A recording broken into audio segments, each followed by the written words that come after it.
Hello दोस्तों, आप सभी का स्वागत है। आज एक महत्वपूर्ण टॉपिक रहेगा भारतीय राष्ट्रीय गान, यानी कि भारतीय राष्ट्रीय गान जन गण मन कब और कैसे बना।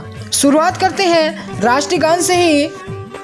जन गण मन अधिनायक जय हे भारत भाग्य विधाता, पंजाब सिंध गुजरात मराठा द्राविड़ उत्कल बंगा, विंध्य हिमाचल यमुना गंगा उज्जल जगति तरंगा, तव शुभ नामे जागे, तव शुभ आशीष मांगे, गाहे तव जय गाथा। जन गण मंगल नायक जय हे भारत भाग्य विधाता, जय हे जय हे जय हे जय जय जय जय हे। राष्ट्रीय गान जन गण मन सबसे पहले 1905 में बांग्ला भाषा में लिखा गया था। इसे रविन्द्रनाथ टैगोर जी के द्वारा लिखा गया। वहीं रविन्द्रनाथ टैगोर जी, जिन्हें बाद में साहित्य के नोबेल पुरस्कार से सम्मानित किया गया। जन गण मन को पहली बार 27 दिसंबर 1911 को भारतीय राष्ट्रीय कांग्रेस के कोलकाता अधिवेशन में गाया गया था, जिसकी अध्यक्षता उस समय पे बिशन नारायण दत्त जी कर रहे थे। और राष्ट्रीय गान का पहली बार प्रकाशन 1912 में तत्वबोधिनी पत्रिका में भारत भाग्य विधाता नामक शीर्षक से हुआ था।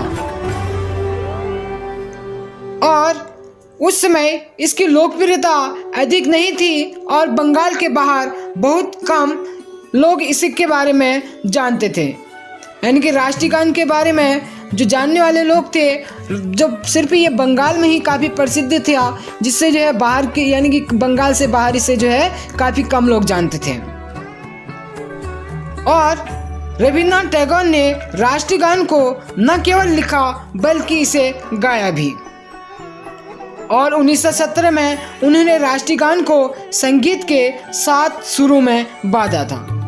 जल्द ही जन गण मन भारत के लोगों की आवाज़ बन गया और उसके बाद तो इसे एक भजन की तरह गाया जाने लगा। भारतीय राष्ट्रीय कांग्रेस के अधिवेशनों की शुरुआत इसी के गायन से की जाने लगी और आज़ादी के बाद तिरंगा भारत का राष्ट्रीय ध्वज बन गया। लेकिन राष्ट्रीय गान पर फैसला होने में 3 साल लग गए।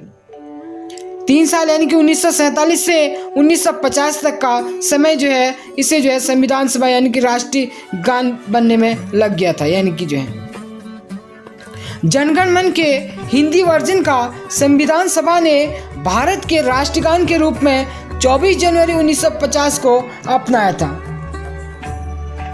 और एक काफ़ी महत्वपूर्ण इसी में नोट रहेगा कि राष्ट्रीय गान का अंग्रेजी भाषा में अनुवाद 1919 में रविन्द्रनाथ टैगोर जी के द्वारा ही जो है मॉर्निंग सॉन्ग ऑफ इंडिया नाम से किया गया था। इसके बाद जनगण मन के अलावा वंदे मातरम को भी जो है राष्ट्रीय गान बनाने की बात उठी थी लेकिन उसे राष्ट्रीय गान न बना के उसे राष्ट्रीय गीत बनाया गया। जब भारत गणतंत्र बना तो संसद में हुए एक समारोह में तब जो राष्ट्रपति डॉक्टर राजेंद्र प्रसाद जी ने घोषणा की कि जनगण मन का पहला छंद भारत का राष्ट्रीय गान होगा। जनगण मन का अर्थ बहुत व्यापक है। इसके कुछ अंशों का अर्थ है कि भारत के नागरिक खुद ही भारत के भाग्य विधाता हैं। रविन्द्रनाथ टैगोर जी का मानना था कि भारत भाग्य विधाता के केवल 2 अर्थ हो सकते हैं। पहला अर्थ है देश की जनता और दूसरा अर्थ है ईश्वर। पूरे राष्ट्रगान में देश के अलग अलग राज्यों, पर्वतों, नदियों का जिक्र किया गया है और उसकी विशेषताओं के बारे में बताया गया है। राष्ट्रगान को गाने की अवधि 52 सेकंड तय की गई है।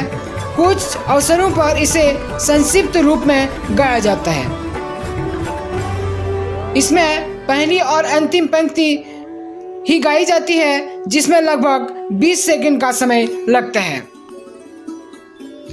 आज जिस रूम में हम राष्ट्रगान सुनते हैं, उसकी धुन ऑल इंडिया रेडियो ने बनाई थी। ऑल इंडिया रेडियो ने सामूहिक स्वरगान और मिलिट्री बैंड के लिए अलग अलग धुनें बनाई थी। वहीं बात करें राष्ट्रीय गान की, तो संगीत में धुन बनाई थी उत्तराखंड के पिथौरागढ़ जिले के मूल निवासी कैप्टन राम सिंह ठाकुर जी ने बनाई थी। काफ़ी महत्वपूर्ण है ये। काफ़ी बार ये पूछा जाता है कि जो राष्ट्रीय गान की संगीत में धुन थी वो किसके द्वारा बनाई गई थी। तो ये धुन बनाई थी उत्तराखंड के पिथौरागढ़ जिले के मूल निवासी थे कैप्टन राम सिंह ठाकुर जी जो है। राष्ट्रीय गान को सावधान मुद्रा में खड़े होकर गाए जाने का नियम है। उस समय बातचीत करना या बोलना कूदना मना है। ऐसा राष्ट्रीय गान को आदर देने के लिए किया जाता है। अगर तुम्हें भी कहीं राष्ट्रीय गान बजता सुनाई दे तो अपनी जगह पर सावधान की मुद्रा में वहीं खड़े होकर उसके प्रति सम्मान करना जो है प्रत्येक जो है भारतीय का जो है यानी कि कर्तव्य है। तो ये था जो है भारतीय राष्ट्रीय गान, देश का गौरव और देश की शान। वीडियो कैसा लगा आप अपने लाइक, शेयर और कमेंट के द्वारा जरूर अवगत कराएगा। धन्यवाद।